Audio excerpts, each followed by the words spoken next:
I'm Jeff Cook. And I'm TJ Wilson. And this is Around the Circle. I'm walking slowly. I'm taking my time. All I could talking is starting to rhyme. I'm letting go of lonely, letting go of strife. I just can't get enough of this beautiful life. The Enneagram is a map of the human personality. It's a tool for navigating relationships. It creates language for what motivates us and helps us look at the way we look at everything else. Most importantly, the Enneagram is a mirror because sometimes you need help seeing yourself. My name is Jeff Cook. I'm a philosopher at UNC in Greeley, Colorado. And with me is DJ Wilson, businessman, lover of theology, and Enneagram ninja. Hello. My man. Hey. We are talking about a topic today that has been on our minds for 2 years. Yeah. In fact, brother, it's time to celebrate something. Okay. Speaking of 2 years. What's 2 years? We have passed our 2-year anniversary on the microphones. Hooray. It's been 2 years. I mean, we have to count the gas leak year, I guess. So it still counts as a year. Yeah, that's true. Until it's expunged from the history books. Which won't happen in our lifetime. So I'll go back and listen to early shows, and one that I get through them just clean. I'm just like, these are really great. Nothing to improve here. Sure. Yeah. I do not believe that for a second. I always think listening back to old shows, we are going so slow, but not anymore. Fly through that intro. I'm cooking on that intro. It's time to go. So real early on, as our first set of guests, we had the fantastic Erica Jobes and Jessica Yarborough on, who, by the way, just had a baby. Yay. So congratulations to you ladies. Congratulations. Can't wait to meet little Charlie. Welcome, little Charlie. And so many congratulations to our good friends. They, by the way, run the Real Enneagram podcast if you ever want to see their work with Dr. Howell, Joseph Howell. This episode didn't get released because, well, for a handful of reasons. Mostly it's self-criticism on my part. But the topic was really great. And I learned so much. Yeah. And I think it was the case that you and I wanted to sit on this topic for a little while. Yeah. They came on. Erica's an 8, Jessica's a 2. We sat down to record. I thought I had a really clever question for the two of them, which is, tell me something I don't know about the Enneagram. I thought this was great. Erica, being the 8, came back at us and said, how the hell do I know what you don't know about the Enneagram? Perfect. Yes. Yes. The flaw in the plan. Which she has a point. But this is what she came with. Right. So it's very common to talk about our stances. A lot of people have done great work on this. Right. There actually isn't a ton of material on orientation to time out there in the Enneagram literature and podcasts and the world of Enneagram teaching. Suzanne Stabile has some great stuff about orientation to time, but it's all specifically focused on stance. Yep. So orientation to time. Here's going to be the big metaphor for us. By the way, this is Around the Circle. What we do here is we pick a topic, go around the circle. Today, we're talking about the orientation to time. And the way that we're going to think about this is our orientation to time is like breathing.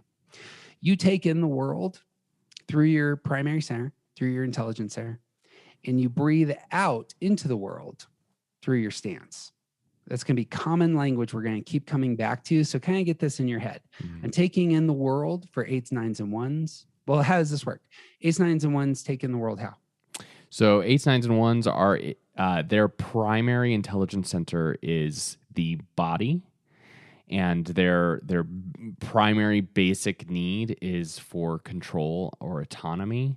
And all of us 8s, 9s, and 1s are the primary way that we sort of take in the world, that we breathe in through our body through the present moment.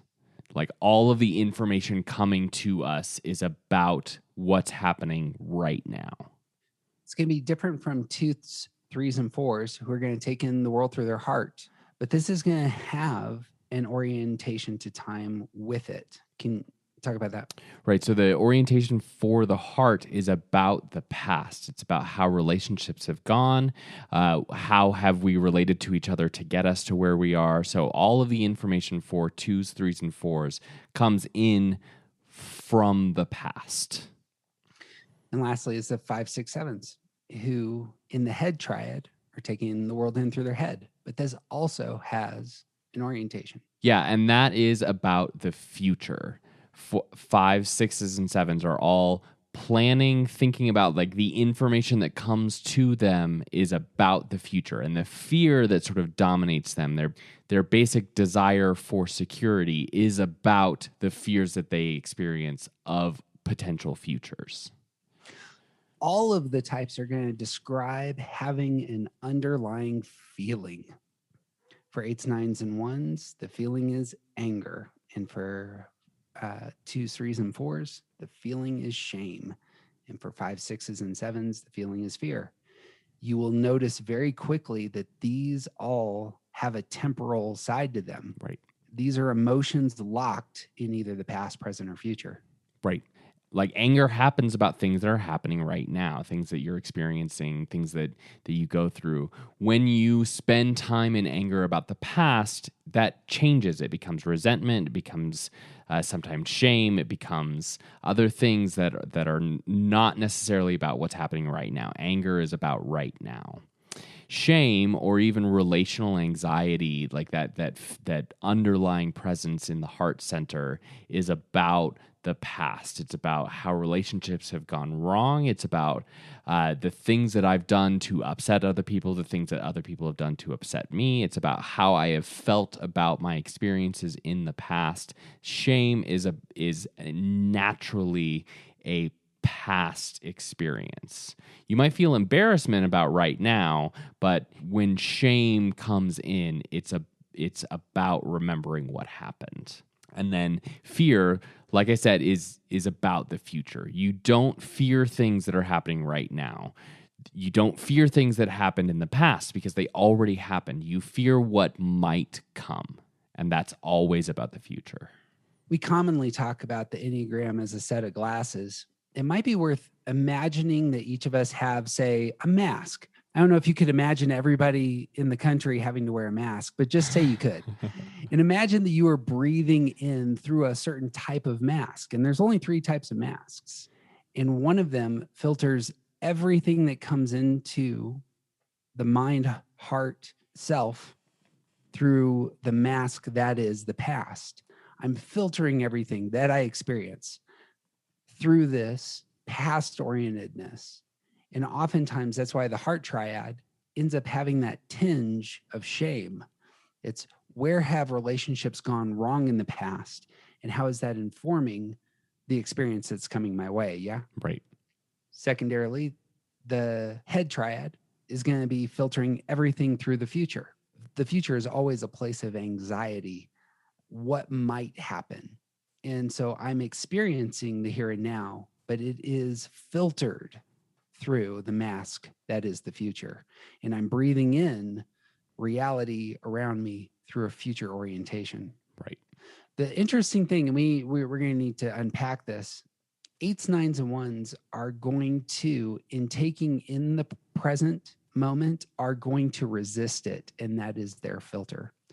There is something about the present that they are pushing up against. And we'll talk about resistance there. But it's also the case that resistance is going to color the past and the future. Right. This is part of how that underlying feeling gets sort of finds its home, is that you're angry because you're resistant to the present. You're shameful because you're resistant to the past. You're fearful because you're resistant to the future. And that plays out differently in each type, but I think that's a good way to think of the relationship of time in the intelligence center with the intelligence center's underlying feeling, anger, fear, or shame. It's about resistance. I haven't thought about this, but it may be a place in terms of the Enneagram as a tool for getting healthy.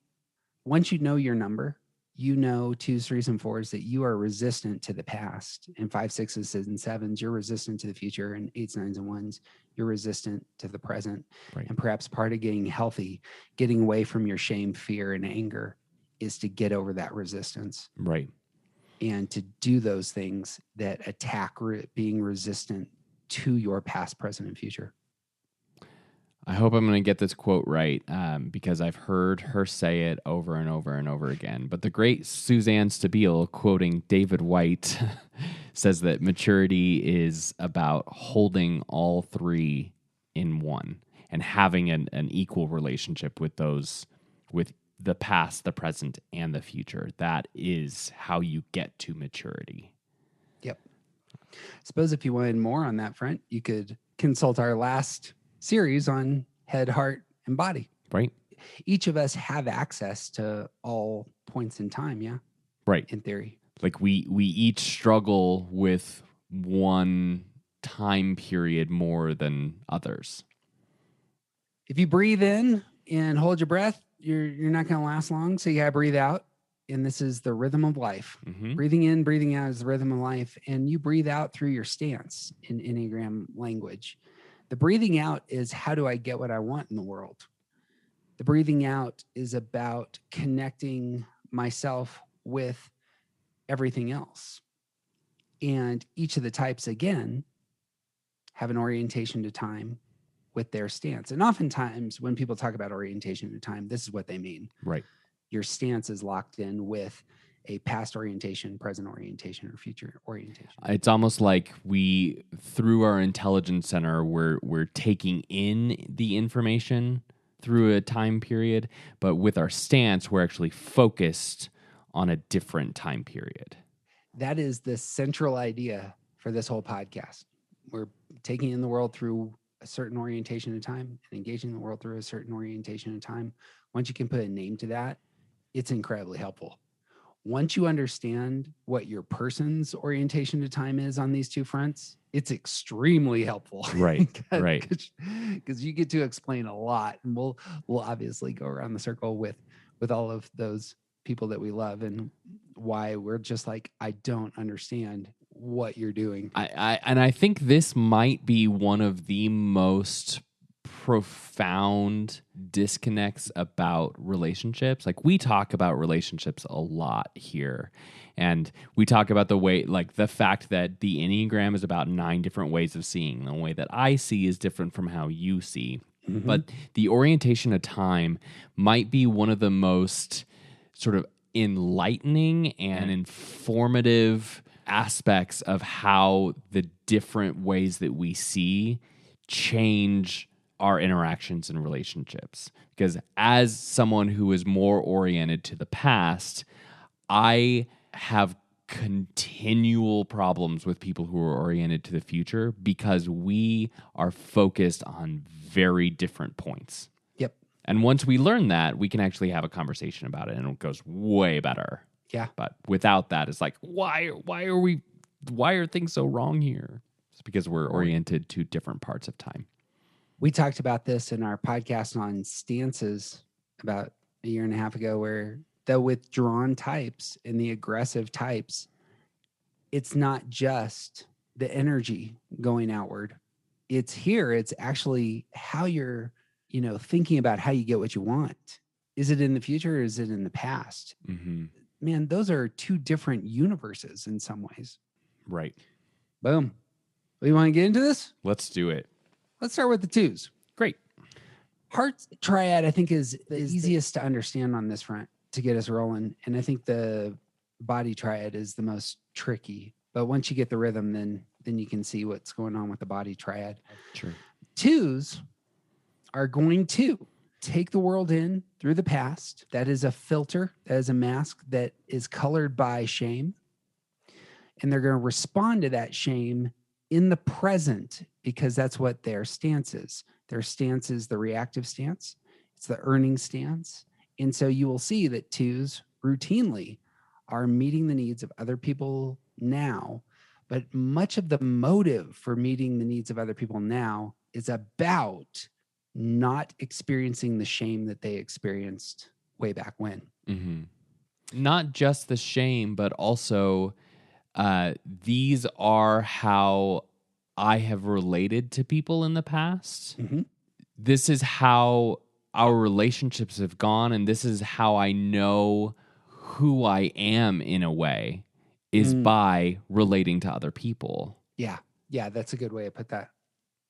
Yeah, because all the heart triad are going to, in large measure, orient themselves by the opinions of others. Right. I am what other people think about me. Right. Is a temptation, but it is also a reality for these numbers. And when letting that information come in through that heart center, through that past orientation, what I know about myself is based on what people have said about me in the past. Man, And so you see this play out. Ones, twos, and sixes all struggle with productive thinking, and twos sort of abdicate their own wants and desires. They ignore that in order to take care of other people, and part of that comes from this taking information in from their past, from how people have treated me in the past, from how I have treated other people in the past, and deciding what to do about it now. This is where they earn. Is what do I do now to make sure that I'll still be taken care of without having to spend the energy knowing what I actually want and need. Yeah. Again, Riso and Hudson and Wisdom of the Enneagram want to say ones, twos, and sixes. When they enter a room full of people, the question on their mind is, who can I serve? Yeah. And that earning side, that reactive side, that this is how I get what I want in the world side, it's not just that it's present focused. For twos, the present focus is informed by what's happened before. Right. Hey, anything else on twos? Well, and so notice that we left out the future for twos. Yeah, let's talk about that. They struggle with thinking about what might come. They struggle. One of the things that Suzanne says often is what is mine to do, and that is a very present focused thinking, and it's a good way to get into productive thinking, and it still also is not future focused. It's not about what do I need to do for later. It's still a present focus and informed by the past. So two struggle with planning, two struggle with what's going to happen in these relationships and what's going to happen to me. They are unproductive about the future. That's excellent. That's an epiphany for me, because there's the two I care about who overpromises in the present moment. Yeah. We're going to do this thing, and this person doesn't have the tools to actually envision that future thing and see it realized. Right. Right. You might say that the promise of the future thing is more about appeasing you now. Yes. Than it is about the future. That's what's going on. Damn, that's good. That's really helpful. Okay, I'm going to go forgive that person. Okay.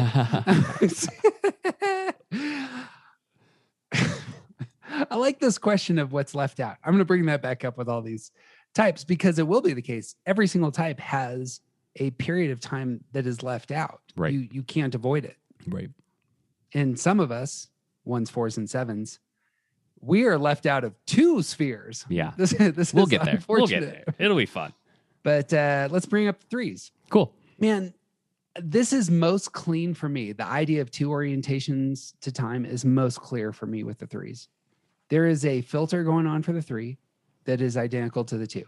It's you take in the world through the past, through other people's perceptions and opinions and your relational connections. Mm-hmm.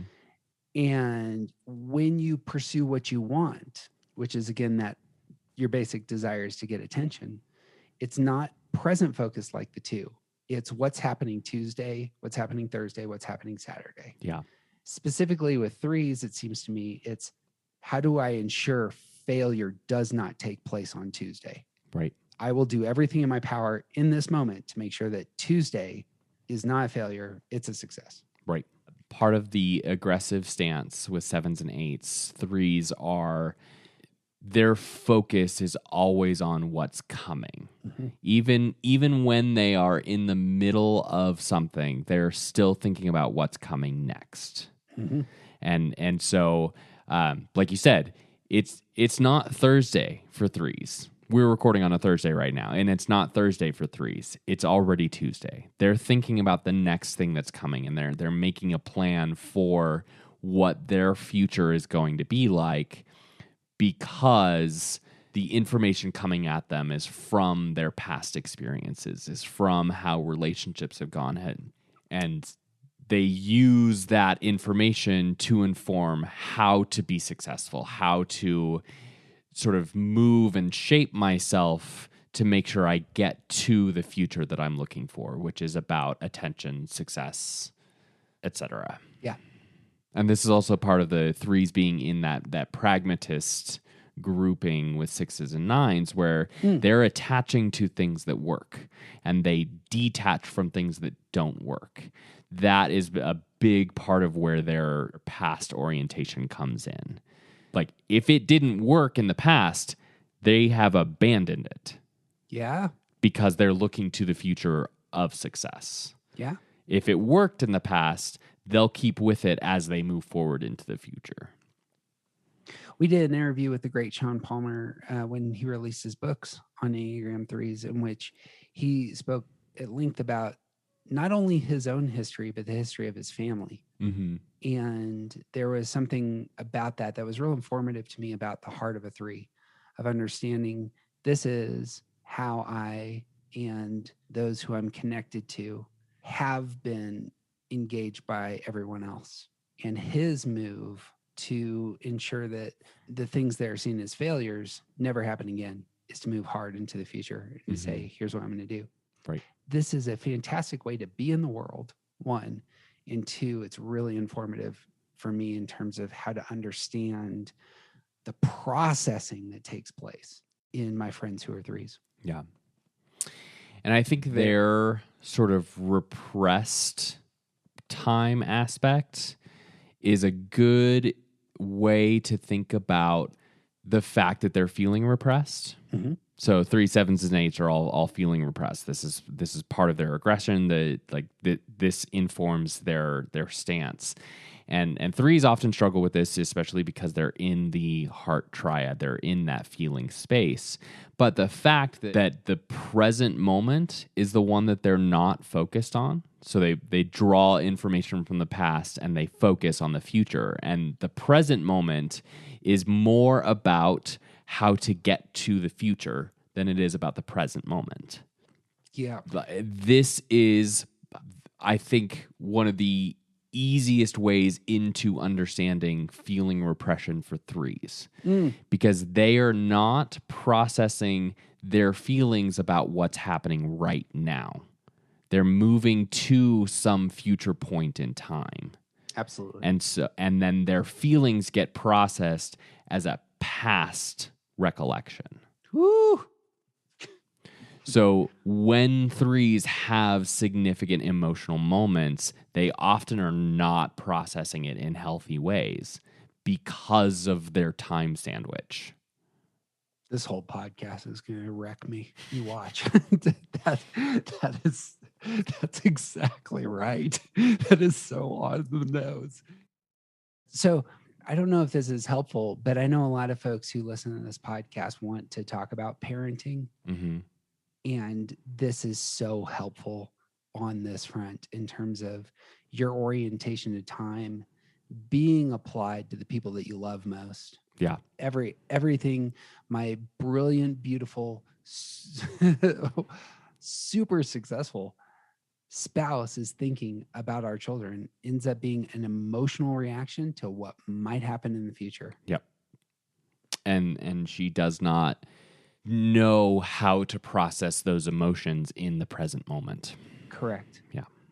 A lot of our work in terms of how we parent our children has actually been to figure out ways to channel that into the right spaces and for other things and other tools to take their place it can create a lot of anxiety when there's a problem that may work itself out over time. Mm-hmm. But if you're emotionally connected to this problem will definitely look like this in 3 years. Yeah. Which clearly means that I'm a failure. Yes. Then there's real anxiety there. Yeah. And so you're going to do whatever you can right now to ensure that Tuesday doesn't happen, that Thursday doesn't happen, that 2025 doesn't happen Right. in that way. Right. That's real helpful. I love you, Cal. Thank you for letting me tell a story.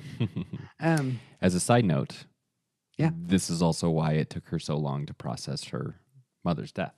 Talk about it. Because she wasn't processing it in the moment. It took her almost a year to start to really process it because it had to get into the past first. If I process this out loud, other people will see me and I will be seen as a failure because I didn't keep it together. That's really helpful. Is it the case that any of the heart triad can process something until it gets into the past? Fours can, in the present moment, process something with a past orientation because their stance is there. Well, fours, because fours are spending their time in that emotional space. Yeah, their inward focus is going to allow them to process feelings in the moment. Yeah. But they don't do anything with it. They just process. Yeah. Well, that might be a great niche bit of wisdom then for threes. Sometimes threes, things are going to happen to you. And unfortunately, given your type, you're not going to be able to actually do the processing and work for a little while. Right. You're going to focus on the goal for the moment. Mm-hmm. You're going to knock that goal out. And then eventually the feelings are going to start to emerge. They might come out of nowhere. Right. I think that's worth keeping in. Anything else on threes? I think we covered the gamut. Did we talk about that inability to move into the present is illustrated here? This is what's left out for threes, yeah? Right. Yeah. It's that present space is the one where they struggle the most. Using the past to inform the future. So any tools that threes can access in order to get themselves into the present? Oh, I'm sure there's lots of stuff out there.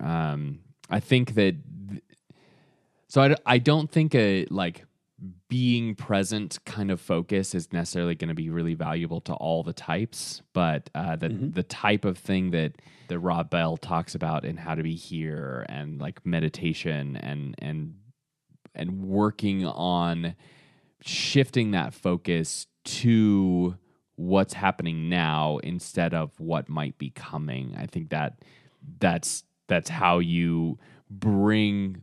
That's part of how you bring the three parts of time into balance. Mm-hmm. So. I was going to say, I think there's work to be done here, but when we use the tools of our stress and security numbers, this might be a place of accessing healthy engagements with the present for a three. Yeah.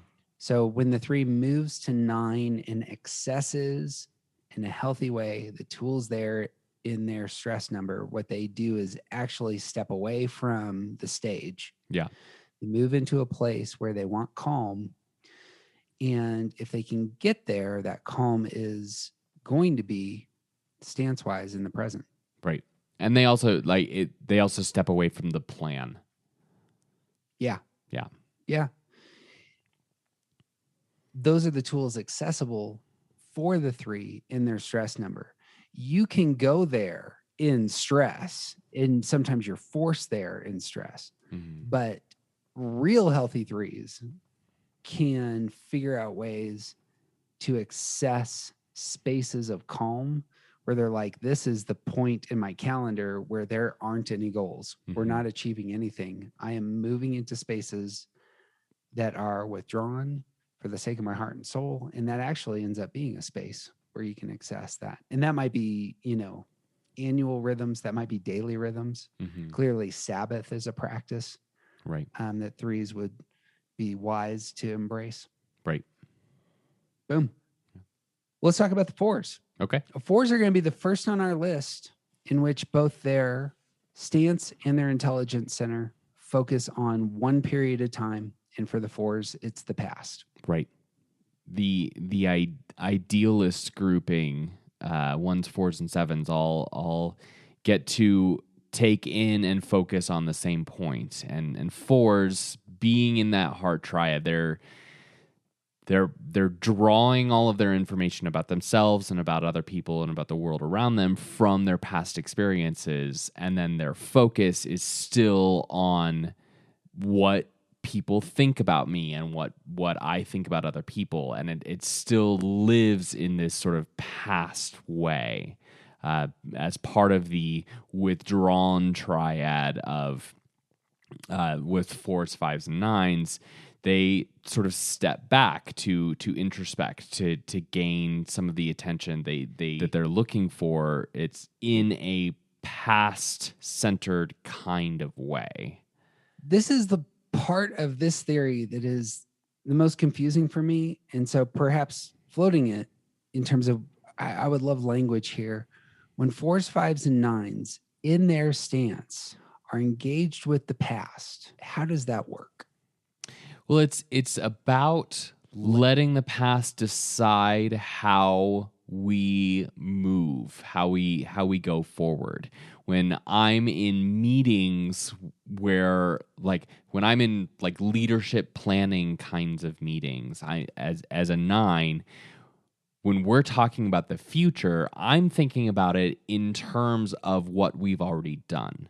I know that this thing that you're talking about isn't going to work because this is what happened when we tried it 6 years ago. And for fours, being more sort of focused on relationships and emotions, it's this is how I felt about these things in the past. This is how people have treated me in the past. In thinking about what I'm going to do, those decisions are informed by how I have processed feelings about decisions behind me. Is that where the action repression comes in then? In part, for fours, fives, and nines, they're using these tools from the past, but applying them, that's where their repressed side is, yeah? Or even it's about sort of like putting on the brakes. Okay. So not necessarily about applying the tools, but in fact saying, whoa, hold on, we need to think about what's come before. Or that didn't work, so we're not going to do that thing. Mm-hmm. Because we withdraw, we're actually putting a stop to action. So in the stance of the 4, 5, and 9, they're focused on the past in order to get what they want. That would be the move, yeah? Yeah. So the 4 wants attention and is using the resources of the past in order to get it. It's going to be different from, I think, fives and nines. Fives and nines are much more clear in my mind and heart here. Yeah. Because fives are going to say, here's what's worked in the past to keep people safe. Let's make sure that we note these and employ them. And nines are going to say, here's what's worked in the past in order to give me control over my life and space. Mm-hmm. Let's use them. I have a real hard time understanding fours here, but I assume it's they want the relational connection. So here's what's worked in the past. Mm-hmm. Give me the relational connection. And this is here's the relationships that have worked in the past. Here's the way on the unhealthy side, here's the way that I've been able to manipulate and shape relationships to be how I want them in the past, and this will work for me moving forward.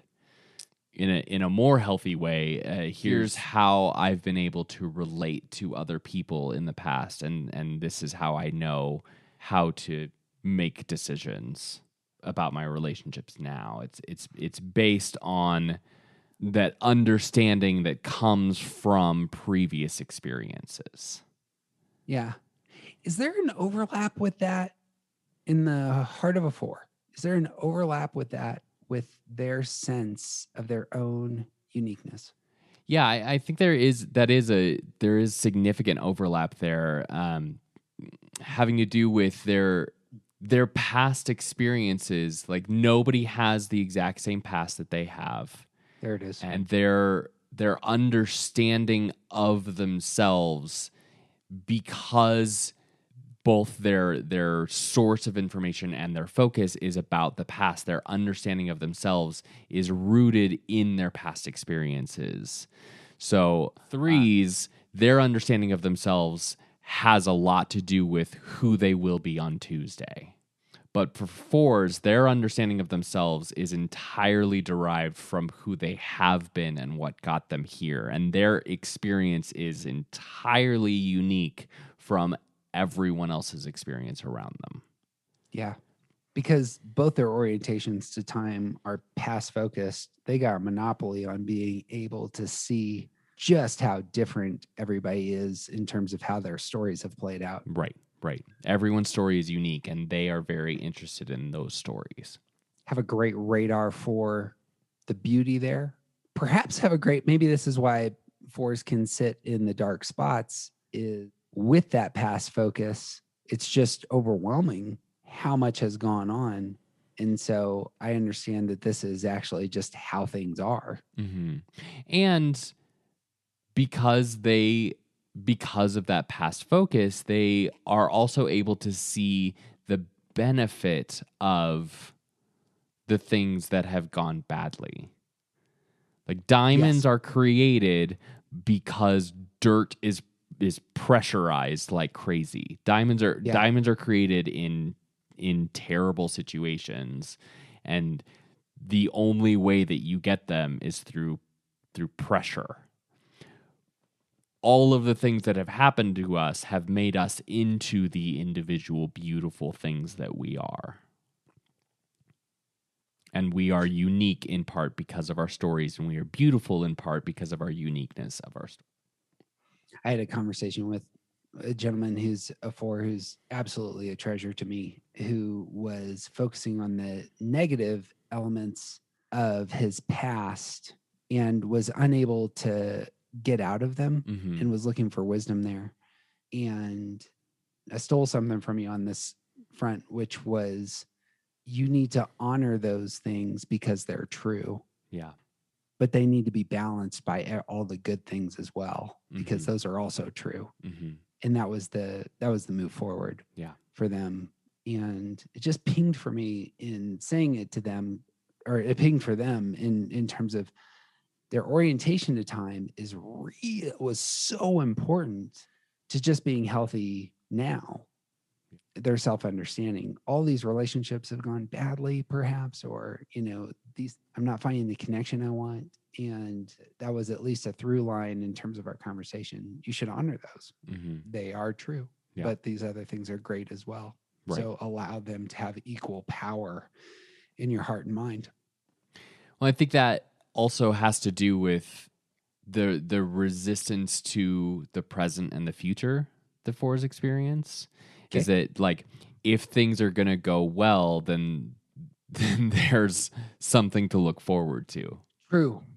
And this is where we can talk about what's left out for the fours. Right. The future and the present are difficult to access on these fronts. Yeah. Right. And the fact that they withdraw, which is about their past orientation, is about the present. Yeah. Oh, it's a resistance to the present, or not necessarily a resistance, but you withdraw from the present moment. Oh, I see what you're saying. Yeah. Yes. So fours, fives, and nines, the action repression is about the present. They're sort of repressing action right now. And it does not necessarily mean that fours don't do anything. A lot of fours do lots of things. A better way to think about it is that it's not productive doing. It's because that action center, that body center is not productively at work, which means their present center is not being productive. Yeah. When you spend your time and your energy and your focus on what has come before you, on the story of your life, then thinking about what you're doing right now is it's hard to be in the present moment because you're in the past so much. Right. And the same goes for the future. It's hard to plan for the future when you're spending your energy on what happened before. Future may be real difficult for the 4 to access unless they push into their 3 wing. Sure. That's the only place that they got access to that. Right. And I suppose unless it's the fear of 5s. But even that, it's most you have access to that future from the 3 wing, but most 4s with a 3 wing, it's still pretty focused on the attention part of it, not the future part. Yeah. What's interesting about 4s on this front is I don't know that this is their role in the world is to be future focused. Right. When they use the tools that are there in their stress number at 2, that's present focused Mm-hmm. in terms of the stance of a 2 is present. And when they use the tools accessible to them at 1, when they're in security, that's also present focused stance. Right. And so it's kind of like on both sides, they have access to that. We're going to see this with 5s as well, Mm-hmm. who are surrounded by 7s and 8s on their arrows. Right. But like that for the 4, that's generally how they can get out of simply the past is you're engaging the present Mm-hmm. through tools at your security number and tools at your stress number. Yeah. Yeah. And it's still important to bring all 3 spots into balance. Okay. But 4s are going to have to go through the present to get to the future. They have their work cut out for them to get to bring up that future focus. Systematically, I don't know how to get there. I'm sure it's the case. I'll ask some 4s. If you're a 4 listening and you want to send us a note, I would love to hear your thought on what's your relationship to the future. Boom. Anything else on 4s? It may seem like we are struggling to explain this in good, clear ways, and that's in part because 4s and 5s are the most complex numbers on the Enneagram. And it's hard. There's a lot going on there. Well, we're going to move into a new intelligence center with the 5s, 6s, and 7s. They are breathing in the world through a future filter. So Right. we talked about that, but let's just move to the 5s. 5s take in the world through the future, but they don't engage the world through the future. They engage the world through the past. Right. So all of that info coming to them is about planning for futures that might happen and fearing the things that could be coming and looking for security on the road ahead of me.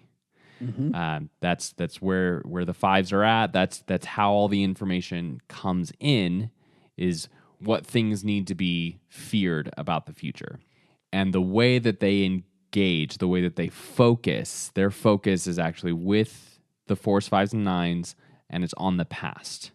So they look to the past to inform how to get the security that they're looking for in the nefarious future. Yep. It's not just about hoarding resources of wealth or energy, although that's obviously part of the 5. Mm-hmm. That dynamic, and perhaps it's central to 5s, of understanding and wisdom, that's all past. Right. That's what has happened before that I can learn from, that I can use in order to ensure that the future that I take in is responded to. I need the resources. Right. Because it's the place where they focus, it's also can become this interesting sort of cyclical thing. So these are the things that have gone wrong in the past. And Mm-hmm. in order to make sure they don't go wrong in the future, I'm going to change how I did this, how I oriented myself to this in the past in order to avoid this possible future. Well, I hadn't thought about it in terms of your own past. Yeah. Oh, yeah. It's all things that have come before right now. Yeah. So it's not just how did they figure out how to solve this problem in 30 years ago in whatever academic field that I'm studying, but also when I was young, this medical thing happened to me, and it was a horrific experience for me because I didn't have the resources to take care of myself. So how do I make sure that that doesn't happen to me in the future? This is part of this is where the avarice this is one of the places where it sort of lives, is in order to make sure that I'm not without just like this past experience that I had, I'm going to see to it that I have enough when that happens in the future. Yeah. So they're not about collecting wealth. They're about protecting wealth, or resources, I should say. Mm-hmm. Yeah. The motive is underlying that. Mm-hmm. That becomes the important element there. Right. It's about protecting myself, which is informed by the past and my fears of the future. Right. You brought up like medical issues. I'd be real curious how many fives have that story. Because of all things, when you mentioned it, I had 3 5s come immediately to mind. Sure. That a central part of their story was a medical thing that they couldn't. It wasn't about control. It was a medical thing that hit them. Mm-hmm. They didn't have the resources to respond. Right. As it were. And it was entirely about security at that point. They were unsafe. Yeah. They were unsafe in that moment, for sure. And felt very uncomfortable, I assume. Mm-hmm. This one always is one that pings for me. The 5s and the 3s, they really ping for me. And that's future and past for both of them in opposite ways. Right. That the 5 is breathing in the future and exhaling the past. Yeah. Yeah, I suppose again, the case, the fear from in the future is always just real clear for me for 5s. And then I'm going to use these tools from the past. Just seems like the natural, this is simply how I engage the world and get what I want for 5s. And I also think of it as sort of resting on the past, which is part of that withdrawn stance. Like, one of the things to be said about 5s is that they gather and collect information, but they don't do anything with that information. Like, a lot of 5s are afraid to try anything new until they've learned everything that they can about that thing, but then they never actually try the new thing because they've spent all of their time learning it. And it's like that is how 5s withdraw. It's sort of stepping back into the past and sort of resting there. It's gathering that information, and that information is not new. It's not happening right now. It's what has come before. I haven't thought about this, but is that about risk for the 5? Yeah, in part. I know all the things, but it's the future is unclear. The future is something to be feared. Yeah. And anything could happen, so I need to prepare. That's about use of your resources, of course, but that's also about relationships.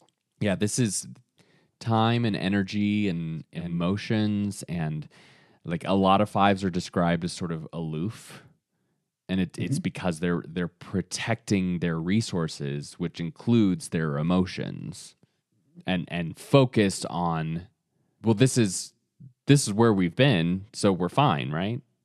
And like you don't need anything more from me because we've gotten here just fine. Ooh. Yeah, that's already banked. Yeah. Calculated and thrown in a vault somewhere. Yeah, we've settled that. Ooh. So I love a 5 in my life, and I want more relational connection right now.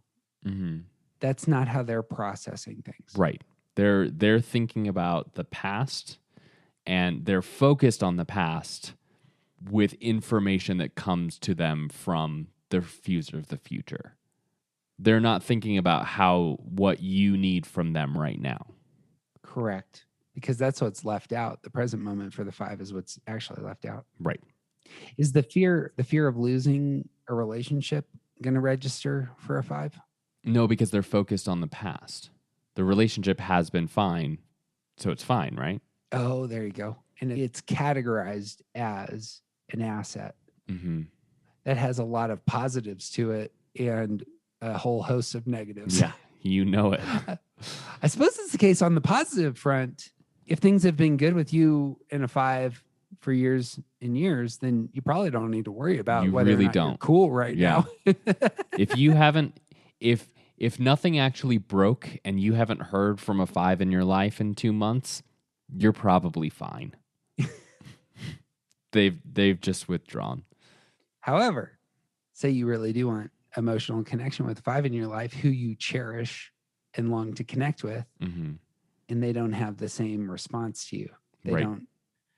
don't see the urgency Yeah. of common connection. Sure. So part of that I think is about building a history. Mm-hmm. It's about building something for them to look back on, to know that they're safe in that space. Yeah. I have such sympathy for 5s and their romantic lives. And I suppose that's where I'm trying to push here. Mm. That I have the intuition that the romantic life of a 5 can be very difficult because they probably are connected to somebody who is their opposite. And that opposite person probably has a very strong emotional core Sure. and is actually pursuing them. I see a lot of 5s who are engaged with or connected to those in the heart triad. Mm-hmm. That's not always the case, but I do see that being common. Right. Well, and like we say, it's especially romantic relationships, but all relationships, it has more to do with the health of the individual than the actual type. Sure. But when you're talking about 5s with heart center types, it's almost like there's an opportunity there to let someone else do work that you're not good at. Yep. Sort of outsourcing your emotional center. That's exactly right. Yeah. And that's for the 5, that could be an asset. I'm connecting to this person as my person because they are so good at connecting us to the rest of the world. Right. We are a partnership. And yet then when it gets flipped and the 5 needs to show up relationally. Mm-hmm.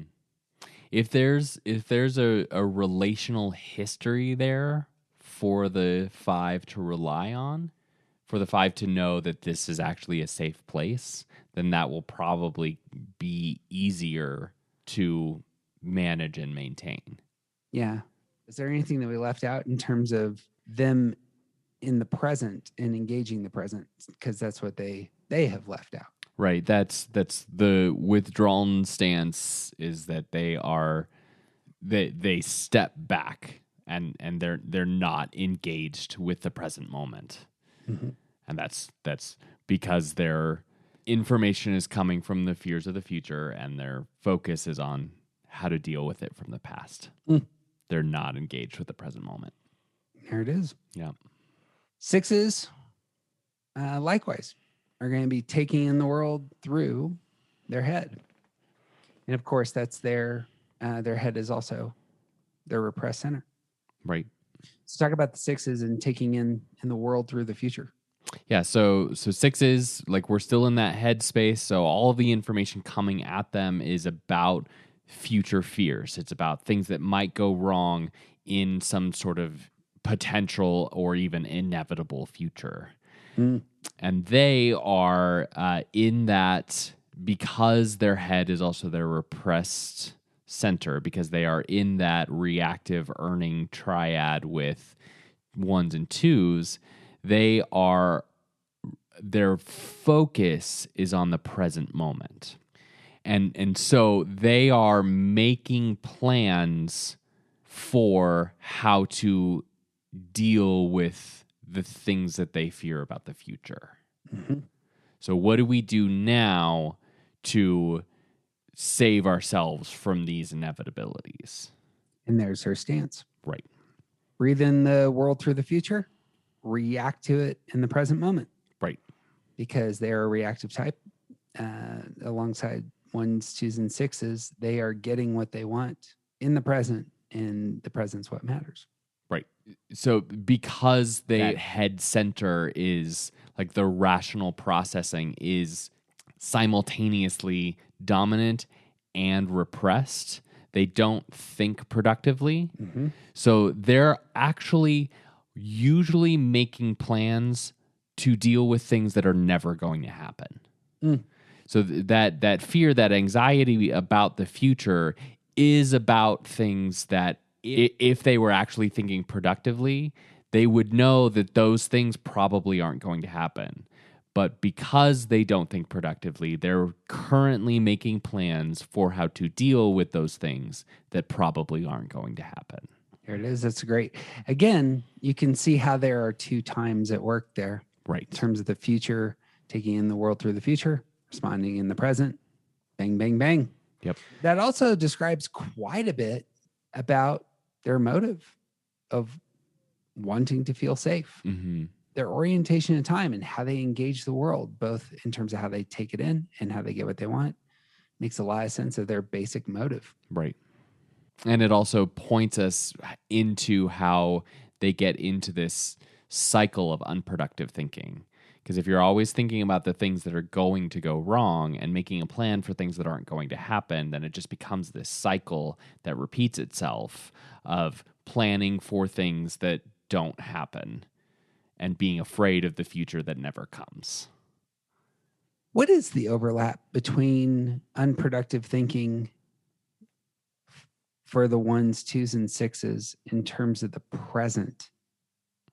Their stance is present oriented. Mm-hmm. Why unproductive thinking? Why would that be the pairing there? Well, it's because your focus is on the present moment and you don't hold everything in balance. You don't have a complete perspective on what you're doing right now. So for 2s, that perspective is missing the future. Mm-hmm. They're not thinking about what happens next. They're thinking about what happens now because of the past. Yeah, I like this line. Yeah, for 6s, it's not thinking about where we've been or what has happened or what I have accomplished, or like not letting the past inform how to plan for the future. Yep. And then 1s have it on both sides. And then for 1s, it's an entirely present focus. Mm-hmm. It's thinking about what's happening right now in order to decide what to do right now without a grasp in past or future. Yeah. We'll talk about that, but it strikes me that that's why 1s push so hard into systems. Mm-hmm. Is they don't have resources to pull from in terms of the past and future. So right. What's the right thing to do ends up being prominent, because what else do you anchor into? Right. Because you're unproductively thinking, and that is because you don't have the past and the future in balance. Yep. And for 6, it's because they don't have the past in balance with the way they think about what to do about the future. Yeah.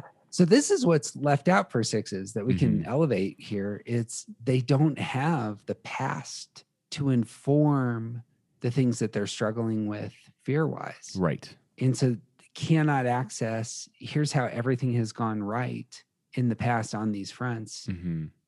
In particular, the things that they have done right. Right. It's not just others. Yeah, their fears about the future has a lot to do with their own self-doubt, and it just sort of spills out from this giant well inside them of if I can't do things the way that they're supposed to be done, or if I am incapable of taking care of myself or whatever, if I can't do it, then obviously the rest of the world can't be trusted, and therefore everything might go wrong in the future.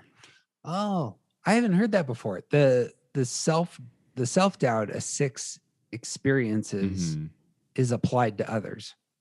Right. It's like the doubt and fear that they experience, it starts from that internal place and sort Yeah. of spills out of them to everything else. If I can't be trusted, then obviously other people can't be trusted, right? That makes sense, right? And I need you to tell me that that's correct because I don't trust myself to believe the thought that I just had. I don't know if it's true for 2s as well, but I experienced the spilling, but it's not Mhm. with fear, it's with anger. Sure. Anger itself spills into anger at others. I don't know if shame itself shame spills for 2s. That's how shame becomes a weapon. Oh, there you go. Come on. You use it against other people. And 6s are using fear as a weapon at times. I don't think they're using it as a weapon. It spills out of them to everything else Oh, in sure. the whole wide Sure, world. sure. Yeah. That was some of the wisdom that we heard from Suzanne in terms of saying to the 6s in our life, I love you. Your thoughts are so important. You get to ask 2 questions just to make sure that we're healthy in terms of the fear that's spilling out. Right. Something of that sort. Yeah.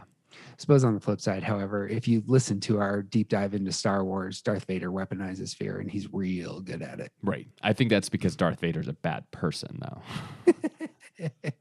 I think average healthy 6s experience self-doubt and that spills out to the world around them, but I don't think they weaponize fear. I think average 2s might weaponize shame a little bit. Might do it. It's a little bit subconsciously sometimes. Good news for Darth Vader is there is still good in him. I felt it. It's true. And so I think 6s, like talking about the time sandwich, I think 6s is actually the one that to me most clearly they reject their sort of repressed, like the third time. Mm-hmm. So it's not just that 6s don't access the past. I think they actively reject the past, and that is because of the doubt.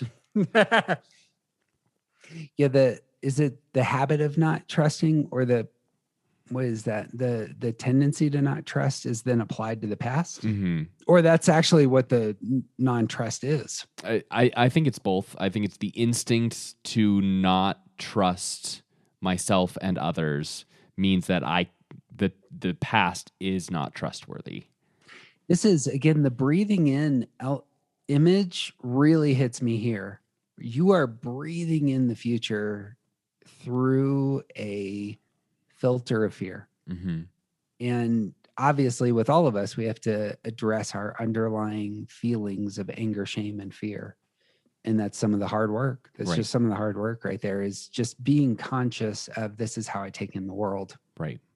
If I'm breathing in poison, all the time, that will affect my body. Right. You have to figure out how to breathe in the reality around you. Right. And while with like 4s and 5s, like a big part of their work is about engaging the present moment, 6s need to learn how to shore up the past. Essentially, like this is one of the things that comes from good journaling with 6s is that if you track the things that have happened to you and the ways, if you could do this for 1 week, just every day write down the things that you're afraid of, and every night write down the things that actually happened that day, and then go back and look at that journal of just 1 week and see how you responded, like how did bad things happen and how did you respond to them. Then you start to develop a pattern of trusting yourself, or like using the past to inform how you make decisions. That's real helpful, especially for Enneagram as a tool, because you can apply that to all the numbers. Right. I say that as somebody who has 2 areas in my life, the past and the future, that are inaccessible. And a lot of my getting stuff on paper is about the future. Mm-hmm. Our conversation with Juanita was very much, here's how you track the past as a 1. Mm-hmm. What are you thankful for that happened today? Yeah. And that's a very past oriented, using tools at 4 way to be in the world. Yeah. figuring out where you're repressed or what's left out and intentionally creating practices around those is how you create the balance that you need, because you're going to be real good at on say future, real good at past, shoring up the other side. That's where health is. Well, and even this is true for all types, but I think sixes is a great example of it.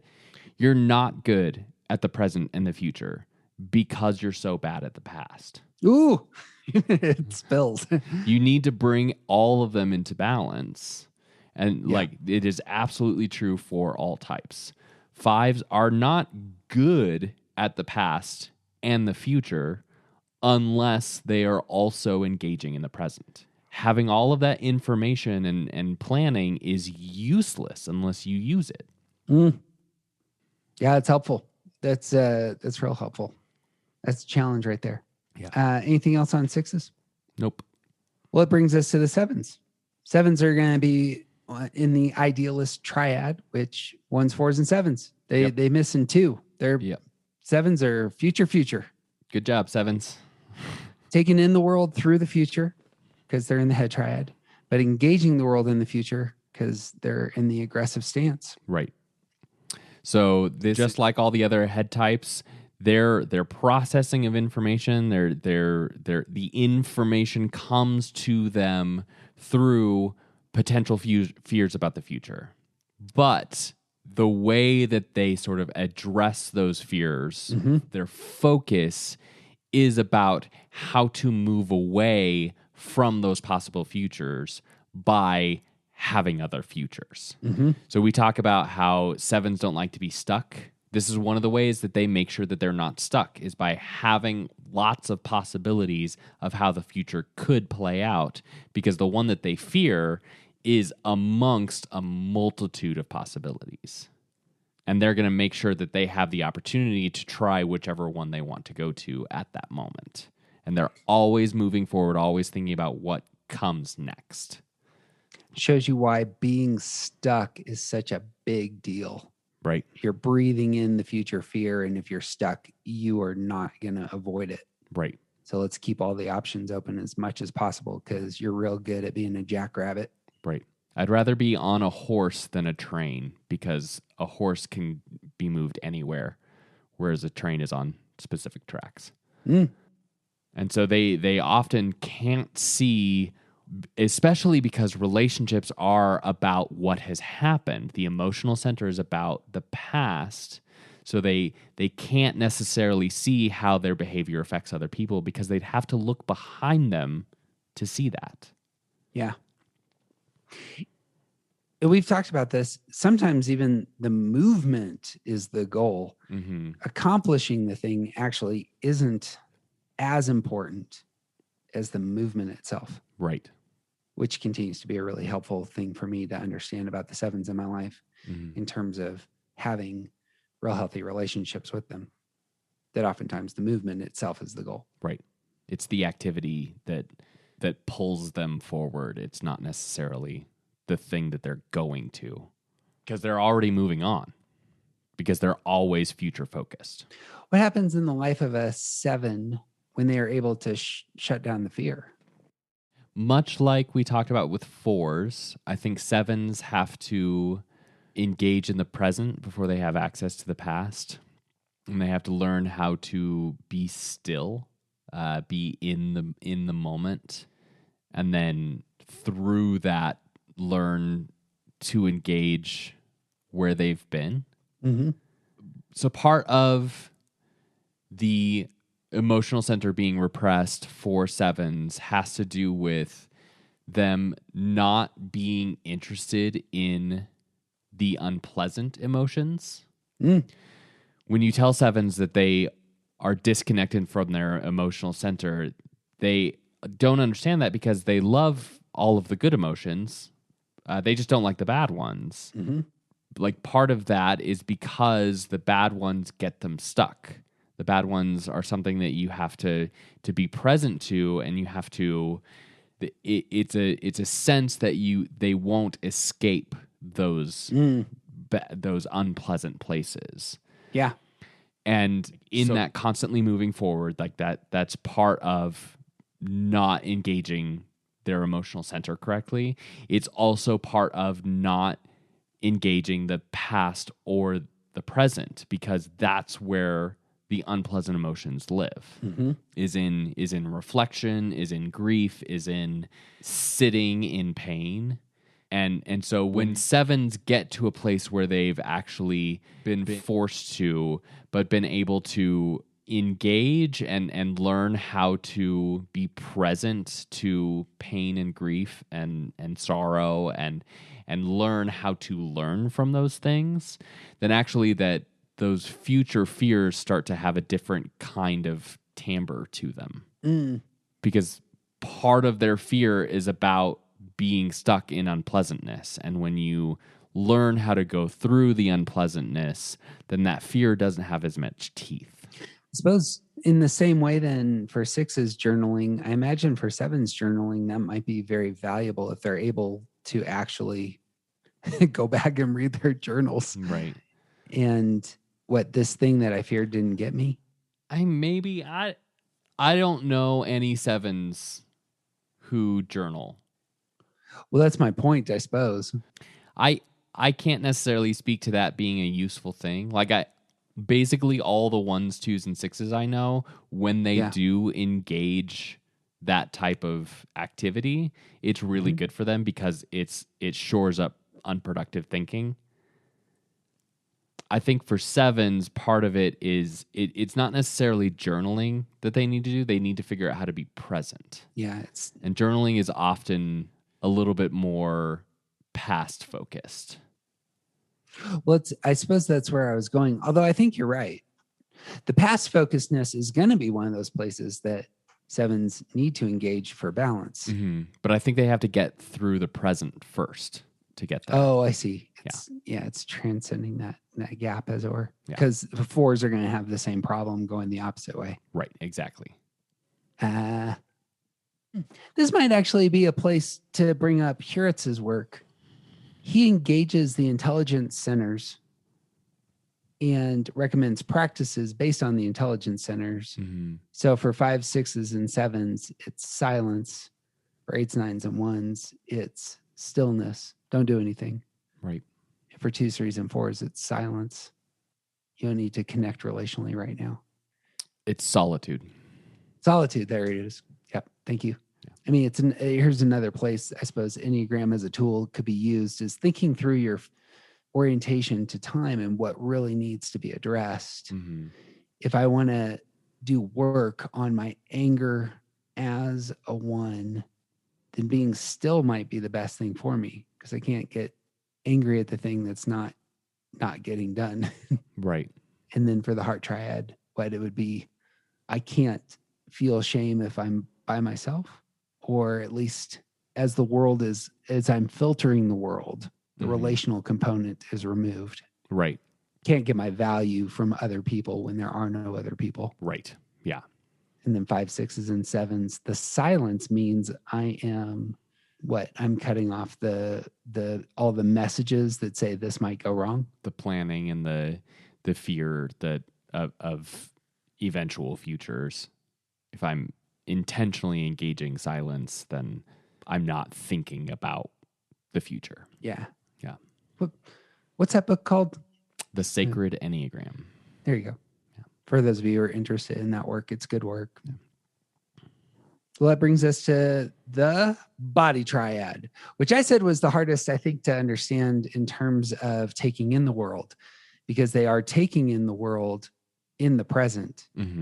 So not like the heart taking in through the past or the head taking it through the future. It's 8s, 9s, and 1 take in the present, but they are resistant to the present. Right.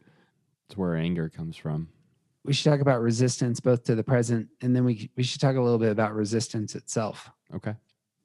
Yeah, I think we skipped that, didn't we? I think we set it up for this point in time. It's this is gonna blow your mind if you're still with us, head and heart. But the eights are going to take in the world through their body in the present, but they're going to respond to the world in the future like 3s and 7s. Right. So we we've talked a lot about how eights walk into a room and they immediately know who's in charge or who's not in charge. And we also talk about how eights fill the space when they come into a room. So like when an eight walks into a room, you could tell because their energy is sort of drawn out. Like you can tell because they bring their energy to a space. And in the same way, like eights are taking in the world around them in that, like that they're reading energy in real time. Yep. They're reading power dynamics and like all of the information that's coming to them that they are processing is what's happening in real time, what is happening in this moment. And when they respond to that, it's about how do we get to there. Mm-hmm. So eights are very, very quick thinkers. They have the most energy of any type, and they take in all of that information very, very quickly, and they already have a plan for how to move forward. Mm-hmm. It's not that they're ready to go. It's that they are already moving. And eights, talking about the aggressive triad, eights are most clearly the ones that are moving with or without you. They're moving forward, and you can either come along or get run over. That sounds strong, which is clearly a huge element to how eights come across. Mm-hmm. But underlying their present focus is, I don't want to be vulnerable. Right. Yeah. It's because if I let someone else control me, then they might harm me. That's where it really comes from, is about protecting their secret inner weakness. Yeah. Eight walks into the room and assesses dangers in a way, not in a fear-based way, but in a protective way. There it is. Yeah. Who is in charge, and are they going to do what needs to be done when it needs to be done in order to provide what I think is justice for everyone else in the room as well. Principle, however, is I'm not going to get hurt when I walk into this room. And if you're not going to do the job, I'm going to do the job. Mm-hmm. If you're doing the job, it's going to be clear to me pretty quick because I think about these things fast. Right. In terms of stance, then, they're taking in the world in that way, but they are responding to the world in the future. Right. Here's how I'm going to ensure that I don't get hurt by doing things now that ensure that I'm not hurt in the future. Right. I know it happens Tuesday. Yeah, it's always planning on the next thing. It's not even planning. It's always moving to the next thing. Right. Because eights are heavily action-based. Right. Like I said, they have the most energy of all the types. They don't want to sit around and talk about the plan. They want to do the plan. Mm-hmm. Mm-hmm. That's where the vulnerability just screams out to me that it's not stated. Stating that you're vulnerable is going to make you more vulnerable. Right. But it's there. So we have a good friend that throws huge events who is very aware of when he's going to be vulnerable in those big events. Mm-hmm. And he's going to work 3 months in advance to make sure that come that time where he might be vulnerable, he ain't going to be vulnerable. Right. He's going to make sure right now to engage the world in a way that ensures that at that moment, things are going to be sound. Right. And we need the systems, the plan, whatever it is to make sure that thing in 3 months goes well. We need to have that in place now. Yep. Because that's where his orientation in time is. Right. Similar to sixes on this front, then there's not a past. Correct. For that personality. Mm-hmm. Well, that makes me laugh because sixes and eights are a common pairing in relationship, and so neither of them have access to the past when they get together. Right. Which you can tell when you talk to them. When they're struggling, it's like, just calm down. You both are worried about a future that might not happen. Well, similar then on the eights, we talked about this with threes. We didn't mention it with sevens, but threes' emotional life is in the future. Mm-hmm. And that would be true of eights as well then, yeah? Well, eights are, I think, the most clearly not anti-emotional, but they don't necessarily see value in the emotional center, in part because that's where vulnerability lies. Yeah. I said emotional, but I meant more anger. Their anger is in the future. Their Oh, anger is gotcha. about this thing that's coming up. Right. That's the target of, well, I mean, it's anger probably in both places, because how would anger work in terms of the life of an 8 towards the future? Well, I think because anger is about the present, I think anger becomes one of those things that, like, I've heard 8 say that they process all emotion as anger. But I also think that because they want to move forward and they don't want to give opportunity for emotional vulnerability to become an issue, they want to deal with it right now. So they have their anger and they want to process it right now. And that means processing it with you. And they're going to bring it forward and let it out, and y'all are going to handle it, and then it's going to be over so that they can move on to the future that they're looking to. So even processing the anger is about the present moment. That's a very helpful word. I bet for many of us who have relationships with the 8 and the 8s in our lives do exactly that. And we're like, really? That's how you're going to handle this? Right. Yes. Because this is the best way to move forward. Deal with it now. Yeah.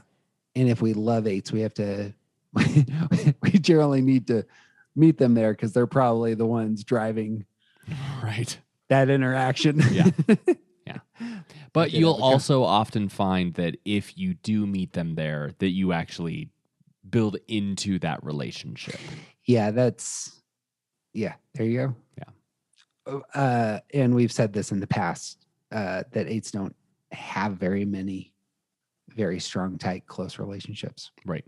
And so if you're that person who an 8 is spending that real energy on in that way, that may actually speak to the quality of the relationship that the 8 thinks they have with you. Right.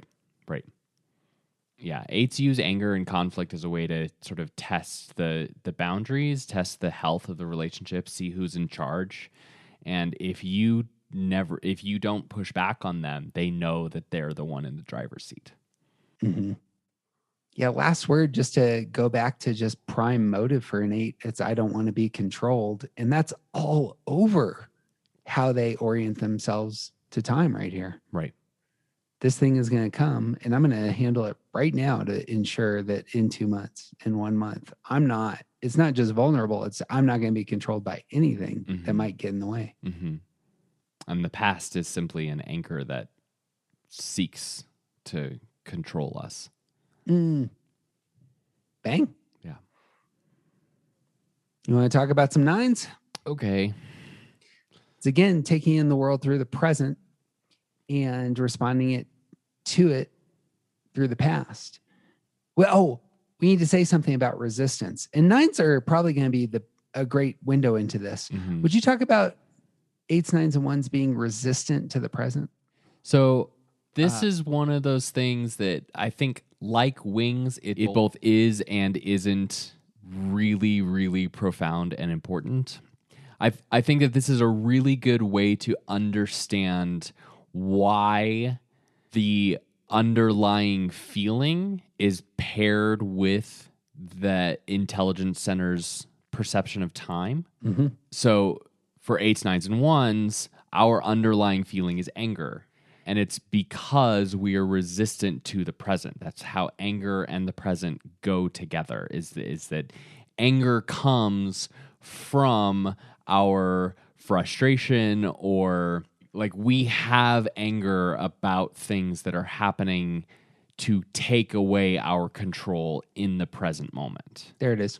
And in the same way, shame is paired with the past because you have resistance to how relationships have gone, how you have not received the attention that you desired in the past.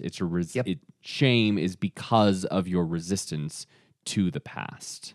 Fear about the future is you have fears about not getting your security, not having the safety that you're looking for in the future. So you're resistant to the future. Mm-hmm.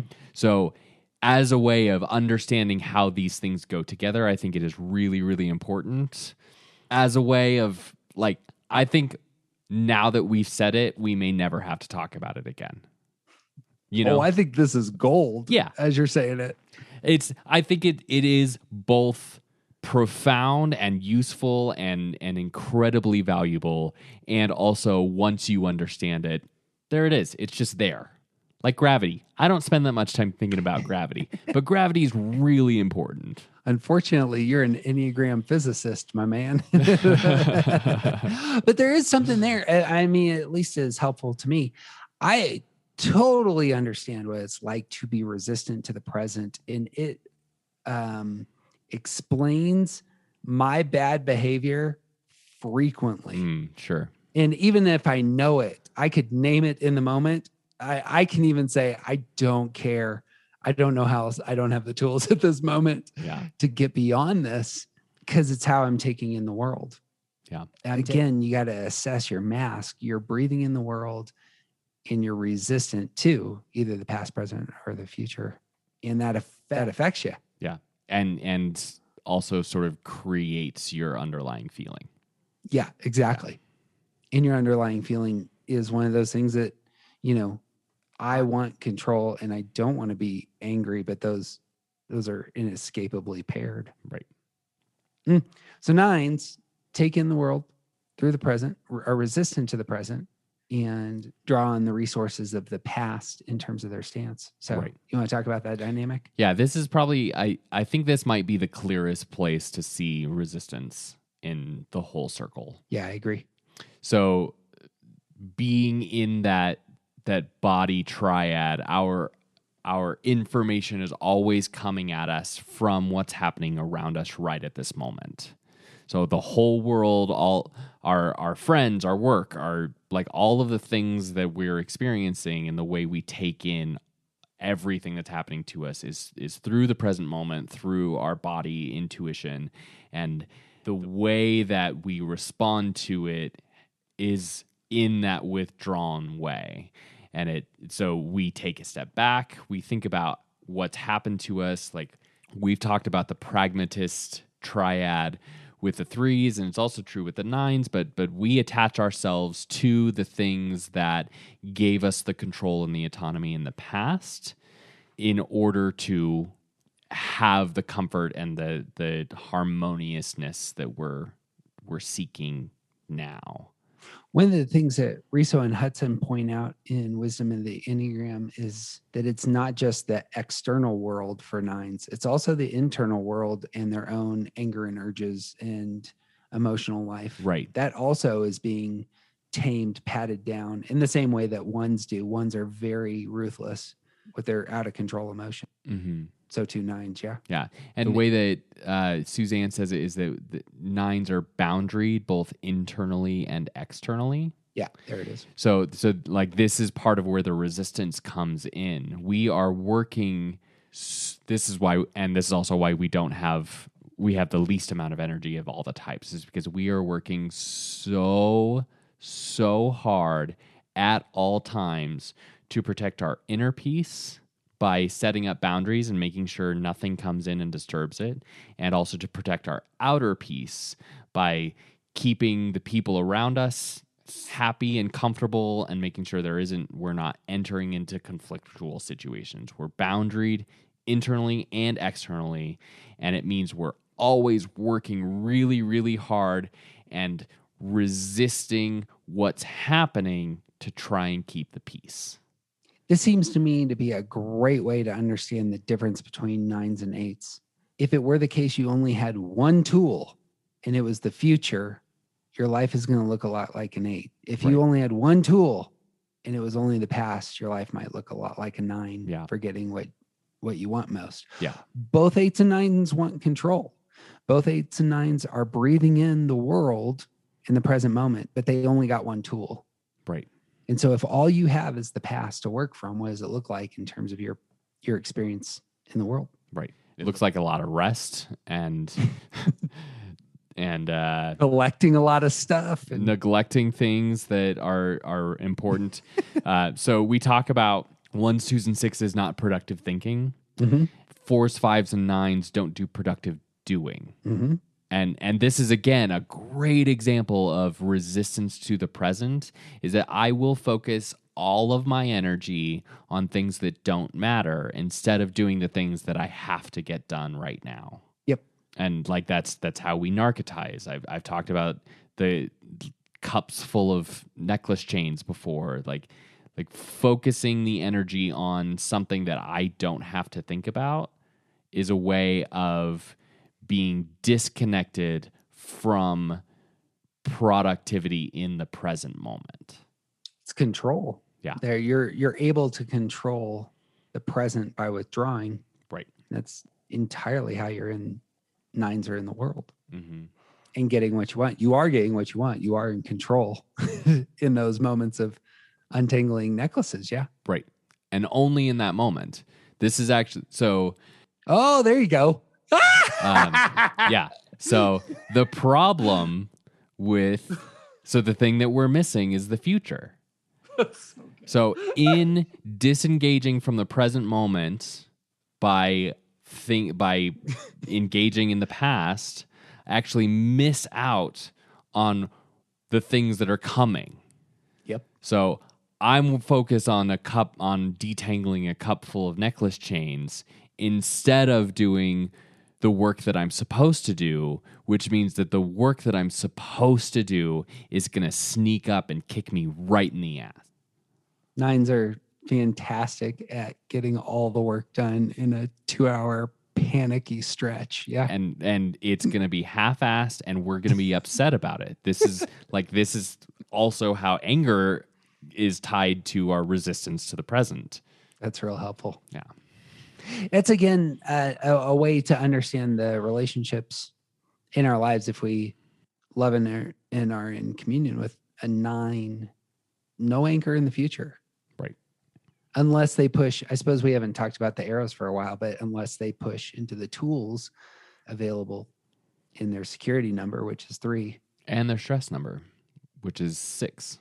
So how would that work with the 6? It's because we've talked about stance. Mm-hmm. You'd be using the orientation to time of the 3 in terms of their stance. Mm-hmm. But if you use the tools of the 6, you're using something different. Right. You're using how they take in the world.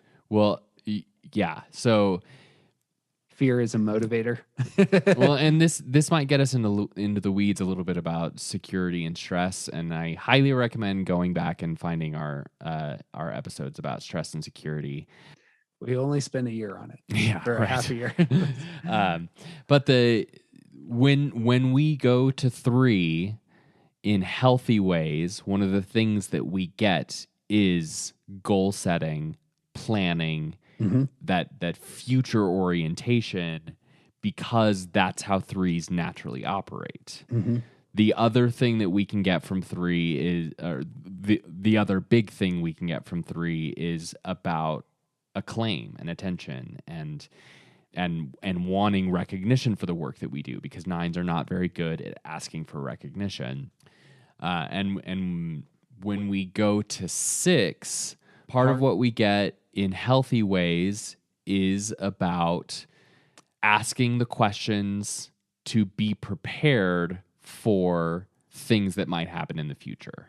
So the 3 is about more sort of like goals and plans. The 6 is about preparing for what might go wrong. Mm-hmm. Mm-hmm. You can get it from both places. Yeah. I think it's, again, the case, knowing that about yourself.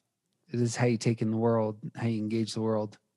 These are the tools that are available, but sometimes you got to go there. Mm-hmm. You got to, it's not going to come natural. You got, especially if you're pushing into the security side. I feel like your stress number is always accessible. Your security side, I don't think is as accessible, at least for me. I mean, I feel like I got to go there intentionally. I got to create the space. Sure. You have to create the space to feel secure in order to get to your security number. You can always be stressed out. Right. At least that's my experience. And for everyone else, I would suggest that Jeff actually, because of his oneness, doesn't allow himself to go to security. So all the rest of us, I think we naturally go there a little bit easier than ones might. Well, that could be. That actually could be. We'll talk about that here in a second, I suppose. Yeah. If it's the case that you can get there, man, God bless you. That's outstanding. I don't know this about everybody else. Or maybe I don't realize that this is not the easiest thing for myself. Sure.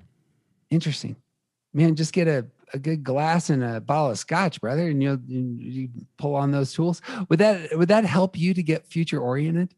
Like on the low side, I'm just going to get drunk, and therefore, and the future will become a lot more clear to me. Imbibing, I can't get drunk. Okay, but tipsy, yeah, oh yeah, because tipsy brings up my energy. Tipsy allows you to say, I am really good at what I do, and people should tell me I'm better at this. Yeah. Yep. It lowers my inhibitions and brings up my energy. Come on. That's it's entirely possible that is a me personally, and that does not apply to other nines. But like when I do shots of tequila at a wedding, I want to dance. I'm ready to go. Is that a future focus or I don't know if it's security? Yeah, it's yeah. Let's go. I'm ready. That's good. Last number here is the ones. Resistant to the present, engaging the present. Ones have an interesting place on the circle in terms of how they can pull tools in as well, which I want to talk about. But yeah, so describe the dynamics going on in the heart of a one in terms of breathing in, breathing out. Yeah. So we end the circle and the body triad with ones who, just like eights and nines, take in everything that's happening around them at that moment. It's the energy of other people. It's what things are going on in this physical room. It's how do I think about what's going on right now? It's all of the information is coming in through their body, through what's happening right at this moment. Mm-hmm. And then because they are part of that earning reactive stance, they are also focused on the present moment. For ones, this is part of where their unproductive thinking lives. Yep. So they are taking in the present moment and engaging through the present moment and ignoring the future and the past simultaneously. It's all about right now and what's happening right now. And we have to fix whatever is broken about right now, because right now is what matters. Yep. Image that immediately popped to mind was the movie Memento. Yeah. Obviously, he can't see the future. Right. But he has no memory of the past. The only thing he can do is tattoo stuff on his body. And respond to right now. That's the life of a one. Yeah. You wonder why we are so obsessive about right and wrong in systems. It's this. We have to tattoo stuff on our bodies. The systems that we are leaning into are those tattoos. The only thing I have to orient myself and my emotional life that I'm trying to keep in check are the systems that I can build right in the present moment. Yeah. Well, because like the sixes, you don't trust the past. That's because your internal critic has spent all of its time telling you how you've done everything wrong. So why on earth is the past trustworthy when the voice in my head has been telling me all of this, everything that I've done could have been better? That may have to do with going to a stress number at that point. I think there's a lot of 4 in that answer. Sure. That for me. Sure. Thinking about the past looks like what you just said. Right. And that feels like much more of those thoughts when I'm pulling in tools at 4. Mm-hmm. Even replaying conversations, I feel like can come out of a stress position. It's, did I do that well? Right. And so I'm engaging. Did I do that well? That's just as I say it, I hear the stress in that. Mm-hmm. And the internal critic is saying, of course you didn't. Yeah. Because you're a failure, which is part of being at 4. You're deficient somehow. That's correct. Yeah, that's right. Yeah. Yep. So maybe it's the case that the internal critic is actually just an angry 4. Well, the internal critic is the tattoo artist in some some parts. Sure. We're gonna make sure that It's the healthy internal. That's the healthy stress. it can be. I mean, it can't be the case that so the world is coming at the one in the present. All they have is to rely on is they really are pushing into their intuitional side Mm-hmm. in assessing the world. The critic is part of that because the critic can move from going to the world out there to the world in here and do a deep dive into every single urge that might be there for assessment. And but a lot of that is finding the systems that are going to allow you to navigate the world. Well, we haven't really said this, but happiness for 8s, 9s, and 1s is about how they feel in the world, how their bodies feel in the world. There's, we've talked about 9s and comfort quite a bit. It's 8s not being vulnerable.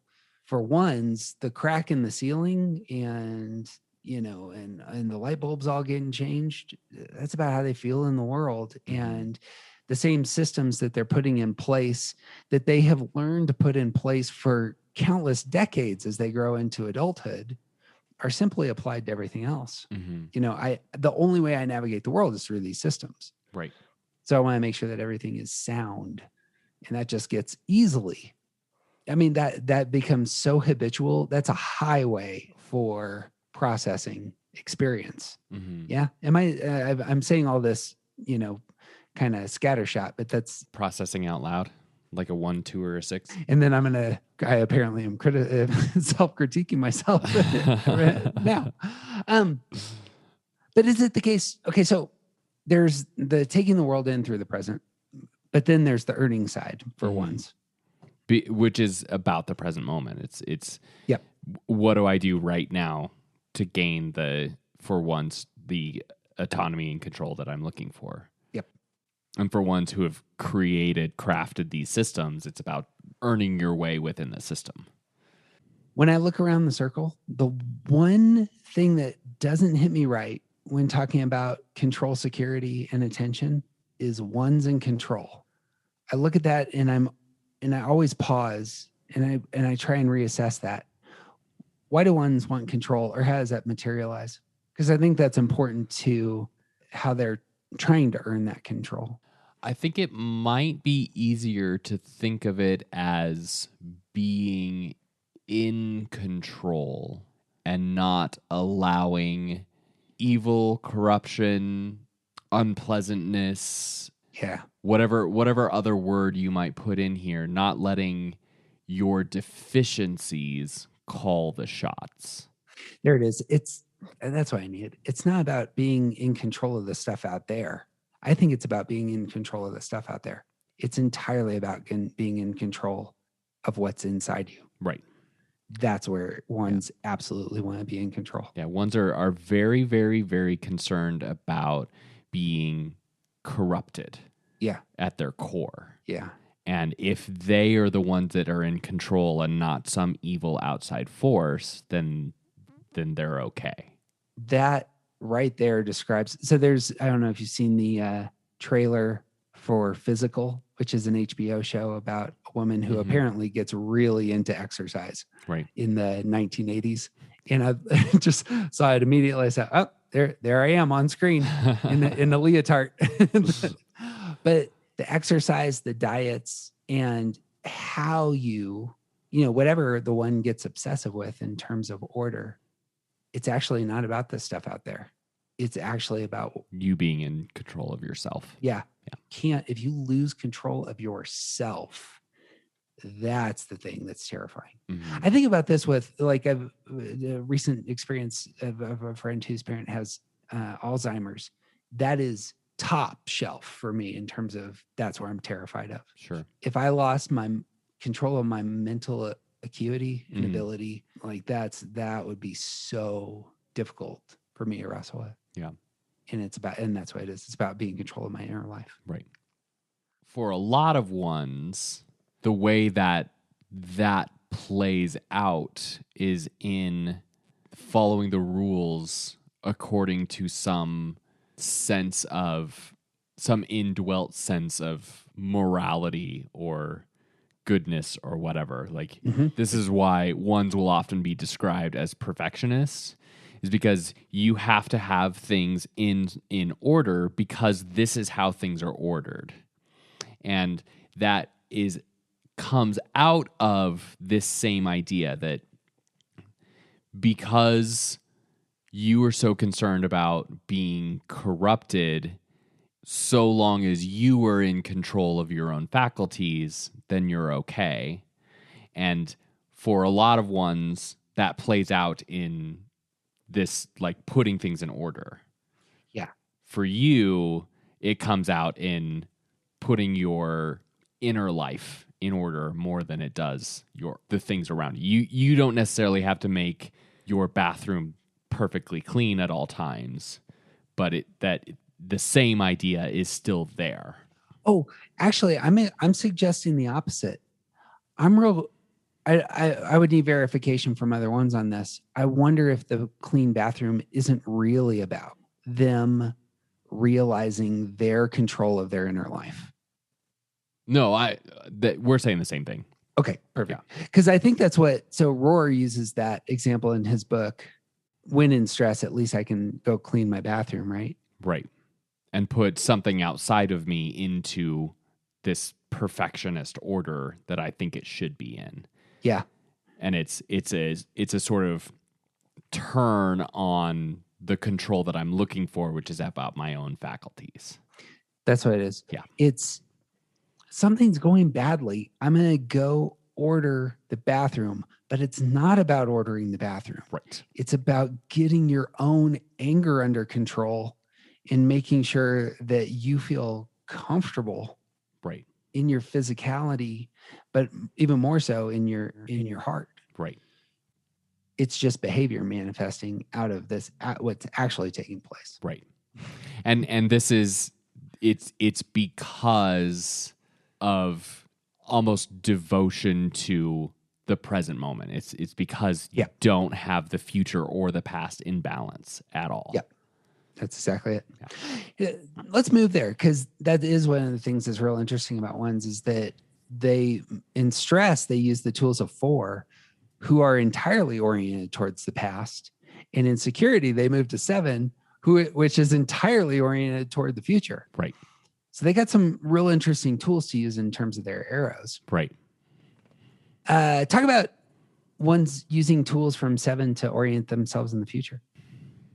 When ones get into security, they can go get some lightheartedness and some, like, take it easiness, some like the one of the big things about 7s is that they want other people to enjoy life. They want to enjoy life and they want other people to enjoy life.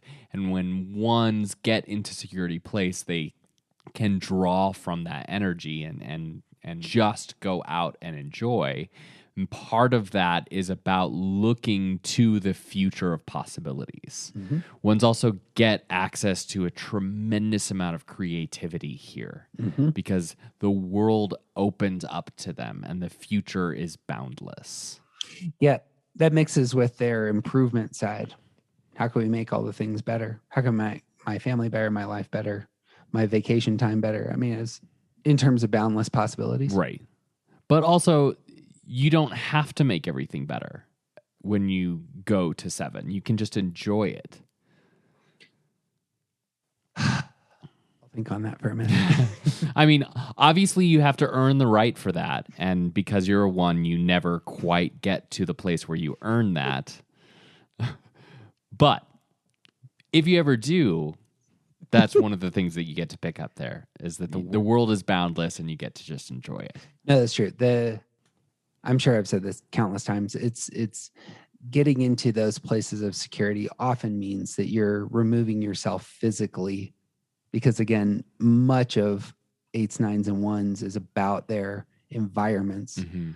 But for ones, extracting yourself from the environment you're in, going on a vacation or just getting out of town. Going somewhere where you don't have something that you could fix. Yeah, becomes a place of high side security. Yeah. On the flip side, going to the past, you can use tools at 4. Yeah. When the stress that you experience that takes you to 4 can be something that, like, it often is about a different kind of introspection Mm-hmm. and self-examination in a way that doesn't have it almost lets other people into that self-examination. Like the comparison that you can get at 4 can actually be really useful to ones, because ones are grading themselves against a ruler that exists only in their head. And of course it's the right one because it's my ruler.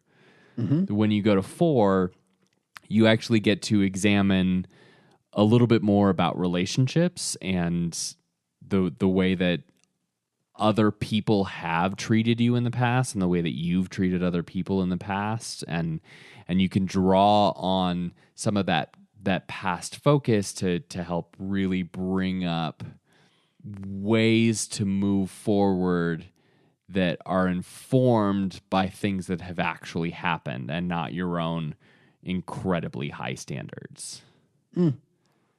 That's a good word. I hadn't thought about that in terms of if you go to ones, if you go to 4, you'll realize that there's all sorts of things that have gone quite well in the past that actually weren't done absolutely pristinely. Right. There are all sorts of hiccups on that road. Right. And yet the arrival was wonderful. Right. I suppose that's a 1-6 overlap there. Mm-hmm. I always like the identity questions for myself at 4, the introspection that takes place there, but it's not just where have I been that informs the present, but even, bigger picture for me ends up being, like who is my family? What is my origin? For me is, in terms of my faith, it's God has made you for a purpose, but that creation took place long time ago and has a strong creative, meaningful energy behind it that informs where I am now. And I think also drawing on the heart center there, you have the opportunity to get a clearer perspective on what other people think. Yeah. Like not just did I do this thing well, but remember that time that I didn't do this thing that well and nobody noticed. Bang, that's true. Yeah. I wonder if a lot of ones who are scholars who are pulling into the past are pulling out systems for themselves in the present. That might be another high side of stress number sort of thing. Yeah. Last thing on this in terms of what's left out, I have heard tell from other friends of mine who are married to ones that their one spouse routinely forgets to charge their cell phone. Sure. And this just makes me laugh. That this is the resistance to the present. I'm fixing the thing in the present moment, but I'm not worried about whether or not my phone lacks charge in 5 hours. Right. That'll be a present problem in 5 hours. You're busy. It's present. That's a problem for future, Jeff. That's right.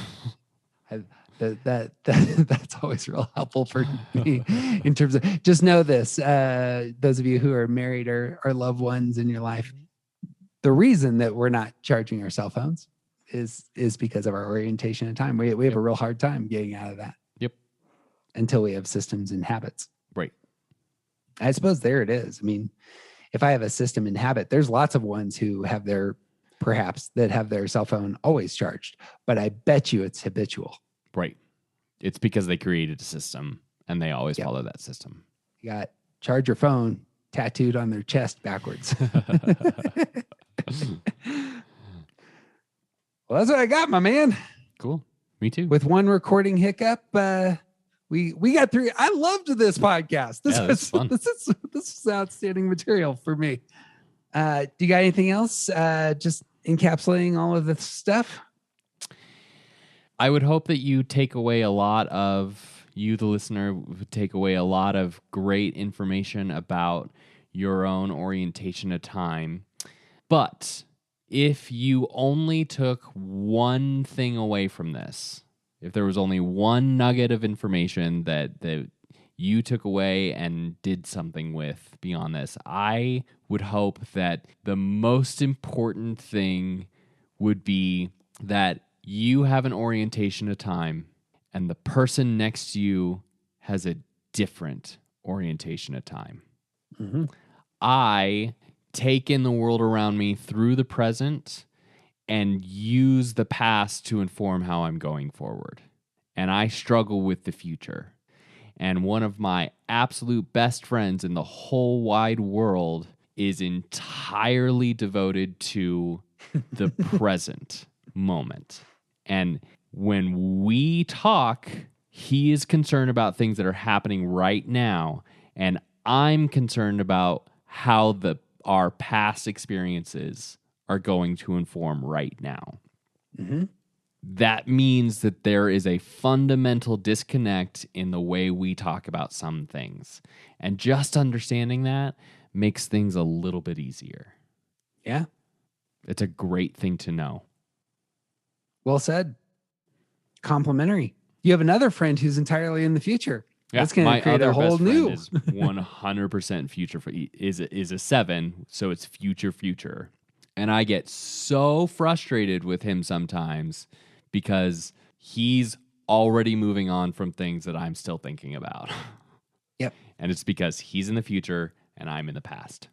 And knowing that about ourselves makes our relationship a lot easier. There's gold here to be mined. I'm sure we'll return to this over the years and reference this idea frequently. Mm-hmm. But this has been ridiculously helpful in my family, especially in terms of naming the problems. This is a future problem. This is a present problem. Let's just name where the problem is located, right? So that we can wisely navigate the problem. Right. Just that move has been incredibly helpful. Or past problem. I mean, I've said that ours have been future and present, but yeah. Well, that's what I got. All right. Well, hey, friend, it would mean the world to us if you take 2 seconds and give us some stars and a review on your podcasting platform of choice. We had a handful of these come in recently, but you, my friend, who you clearly have devoted 2 hours to this podcast, we would love to hear from you. It means the world to us when we hear from folks who just tell others, hey, this is what this podcast has meant to us. So do take just a couple minutes to help us out there. You can always find all the links to all of our stuff at aroundthecircle.org. Shout outs on Twitter and Instagram are always appreciated, but the best thing you can do is share this with just one person, preferably somebody you love who is oriented in an entirely different point in time, and you don't understand it, but now you do. But they don't understand why you are oriented at the time that you are. And that's what I got. TJ, you got anything else? I got nothing. He's TJ Wilson. He's officially awesome. And he's stuck in the past. And I'm Jeff Cook, and I'm entirely present focused, but resistant. And you, who you are, isn't interesting. Who you aren't, what's my tagline here? Who you aren't isn't interesting. Be who you are. And if you're stuck in the future, that's okay. Or if you're stuck in the past, you're just like Marty McFly. That happens sometimes.